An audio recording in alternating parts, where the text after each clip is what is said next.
Hey friends, Doug Addison here. Welcome to a Spirit Connection podcast. It's March 12th, 2020, and God is moving right now. And if you haven't checked out my latest prophetic word for the month of March, I'd encourage you to do that. It's about the spiritual outpouring that is now here. And God is pouring out personal revival. He's moving in a time of refreshment. And this is a time that you could press in. And the key to it is really just to move forward. Do not stop. Do not look back. Do not, just keep moving forward is what God has spoken to me about. Now, God is preparing for a global move. We can tell because the global attack of the coronavirus. And I talk about that in my Spirit Connection from last week, where I talked about the prophetic word. But I just want to say it again. Do not be dismayed. Do not buy into fear of what the enemy is trying to bring right now. And we want to pray for the people. We want to pray for the healing. We want to pray for the stop of that. But also, it's a time not to get into fear. Keep moving forward because God's about to do something in a big way. And that's why it's a global attack of the enemy, because God wants to bring a global move. But the way global moves work, any move of God has to start somewhere. And we started In-Light Connection 18 years ago in our living room. And we played a video of Bob Jones talking about, the billion soul harvest and revival it broke out in these small meetings. And we started taking it more and more. So I'm just saying, you got to start somewhere. Do not despise humble beginnings. God's moving right now. And I want you to just tap into it as best you can. I was one of the forerunners of using prophecy, dream interpretation, and tattoo interpretation as a means of sharing God's love. It started right when we started In-Light Connection in 2001. And the Lord gave me the strategy of personal revivals. Now, that's what the prophetic word is for this month and last month even. God's doing something new. That's refreshment. That's something that God that He's doing. He's stirring things up like He did at the Feast of Tabernacles in John 7, when He gets up and He says, if anyone's thirsty, let him come to me and drink. This is the personal thing that God wants to do. And what we did is we started taking it to the streets and started having personal revival encounters with people out in the streets, out in Starbucks. It didn't matter where we were. And it was very similar to what Jesus did. And after training thousands of teams and leaders on this new style of outreach, it went global. And it started, though, with a single outreach. It started with the first thing was me, myself. I had to because I was sick at the time, I had to get healed. I had to step into that new thing that God had. And I want to encourage you right now, because there's people listening to me.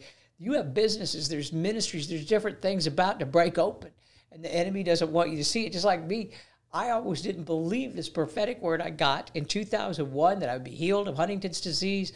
I'd be traveling back and forth across the country, training people in a new way to do outreach. And that's exactly what happened. I'm saying right now, I'm going to prophesy. There's something about to happen in your life that's going to make a global impact. That might be your family, it might be in your city, or it might be the world, but it's going to make a big impact. And so it's time right now. People are actually ready for more.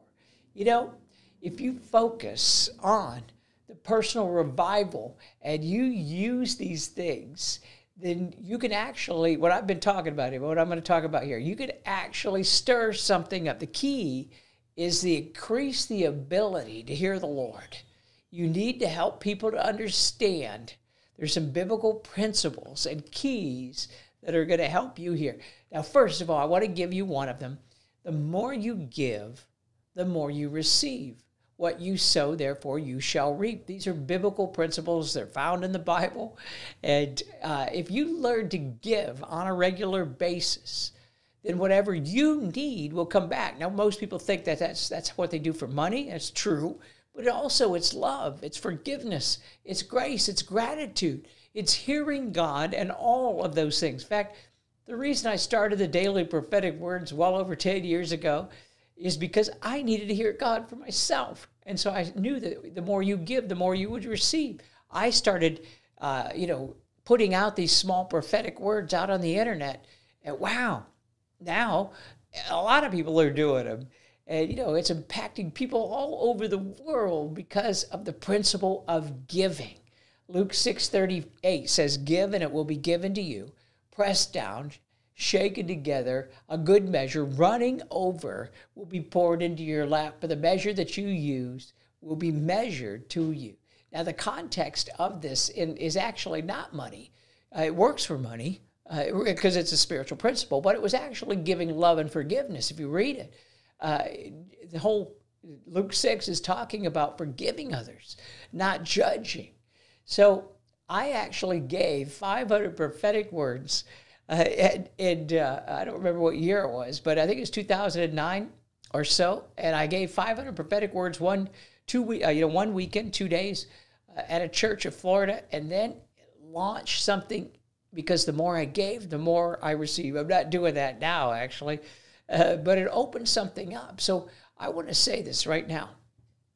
You need to step out and get out of what God has, get out of this rut of looking at the problem or how the enemy's been attacking you, and then watch for God's solution to come. People are actually hungry everywhere you go right now. There's people, maybe you've heard this, is that the people are saying that I'm spiritual, but I'm not religious. Then suddenly we got all these people who are into psychics and witches and vampires, ghosts, zombies, and vampires. You're wondering what the heck's going on. I'm actually encouraged by this. Not that they're doing those things, but I'm encouraged that there's a spiritual openness. Because if there's a spiritual openness, it's so easy to come in and bring the real personal revival for a person by giving them a prophetic word or opening up something. People, I think they might be bored with church. Believe me, I'm a pastor. I'm not against church. I love church. But people today, there's a Gallup poll said that 84% of people in America were actually interested in spirituality. But you know what? If you talk with these people, they're not interested in Christianity because they found it boring or irrelevant. So we set out to find new ways to do this. And I train other people to do it as well. And, there's something missing today. People are asking if there's something more. And whenever I go into a city, a church, a Starbucks, it doesn't matter where I go. And I notice something. I just zero in on someone. And I can see they might be discouraged. They might be beat down. They might have these different things. Or they might have a tattoo. And I begin to give them a word over their body art. I don't have any tattoos, but I'm a tattoo prophet at this point. And, I give them encouraging words because that is what they needed. It is a very thing. It's called a felt need. So people today, they might think that when they think of Christians, ask them what they think of Christians. They might be narrow-minded, judgmental, irrelevant, intolerant, no fun, all into money. These are the things, You want you to join their church or something like that. And that's not what it's about at all. In fact, it's what it needs to be about is their needs and their connection with Jesus. And so the message of Jesus was actually very relevant. It's been misinterpreted. And this message of Jesus was simply the same message that he said was the greatest commandment, which was love. Love God with all your heart, all your soul, all your might, and love your neighbor as yourself. Jesus said, this is the greatest of all the commandments. Then you watch him. I did a study that myself and my team, we looked up all the encounters where Jesus had, all the places in the Bible where Jesus encountered an unbeliever, not a Sadducee, Pharisee, or a teacher of the law, but, people on the street. And he never did some of the things that we might be doing today. There's an old way and a new way of doing things. And I want to encourage you to grab hold of this message because this needs to be trained to business people, people in the Hollywood industry even need to grab hold of this, people everywhere in the schools. If you can learn how to communicate the things of God in a positive way, then you could actually, people are very open. The old way of doing things that we've had for for a while now, was very scientific. It was program oriented. If they say this, then you say that, and that type of thing. Well, today, people are experiential. They're more organic, which means that it changes from person to person. I remember when I was planting churches and starting churches, which I don't do anymore, but when it would change from week to week, we would change things based on people who would show up because it was organic. The old way has a strong emphasis on Jesus being the only way, the truth, and the life. The new way, you know what? People don't necessarily believe in one absolute truth today. Ask them. They say what's true for you is not true for me. So if that's the case, you need to really consider how you say things. So what we usually do when I'm working with people or training people, and they say what's true for you is not true for me, I go, that's exactly right. But I do want them to experience God, so you got to learn how to talk in a language. If you can speak no Christianese, the best you can. In fact, I do it all the time. I don't speak Christianese. I operate my ministry in the midst of a public place because I believe that we need to be in the midst of what the Bible would say is to be of the world, but not be in the world, but not of it. And what's scary to me is when I have to do these things, I have to actually apologize or explain myself for being out, not apologize, but I have to explain myself when I'm out doing the very thing that Jesus would have done. Now, here's what you could do.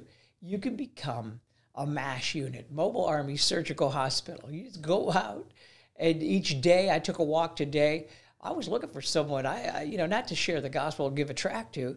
I was looking for someone who needed encouragement. I was ready. I had a gift card for Starbucks. I prayed over the gift card. I didn't see the person, but I went out and prayed and took a prayer walk instead. And each day I go out and I look for, I try to anyway. If I see someone who needs encouragement, I might not even say anything to them. I might just pray to God. But it's this new way of doing things is different. I no longer go on outreaches. Maybe you saw me in Darren Wilson's Father of Light. I still do things like that where I was doing an outreach on Venice Beach or, in a Hollywood club or stuff like that. I can still do that stuff. But I want to train you how to be an outreach. Matthew 9, Jesus talks about the new and the old wineskins. And he says, you can't pour new wine into pour new wine into old wineskins. Or here's what you do. You cannot pour, sorry, I got it wrong. You cannot pour that new wine into the old wineskins or they will burst. Let me get it straight here.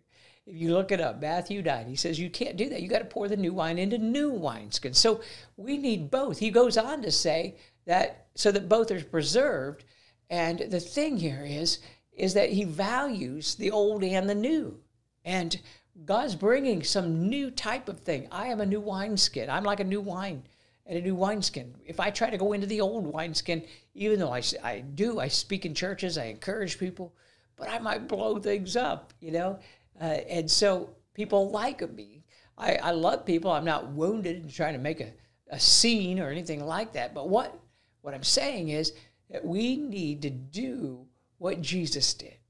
And many people right now are called to something new. In fact, your children or your grandchildren don't fit in yet because they're part of a wineskin. They're part of a church that doesn't even exist yet.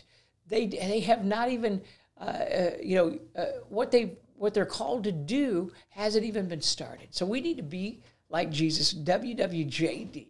Jesus would find people to bless. He would find people to encourage. So Lord, I pray that you would open this message up right now. I know I just zipped through it because next week I'm going to be talking about how Jesus did. I'll show you exactly right in the Bible how Jesus did it. And I want to encourage you that you have a calling on your life and that God has something for you in Jesus' name. All right, I want to invite you to the master class I'm doing, Overcoming Fear Masterclass, How to Live a Fearless Life. It's March 21st. It's probably going to sell out, so you need to really get DougAddison.com. You need to get signed up right away, / overcome. All right. See you next week.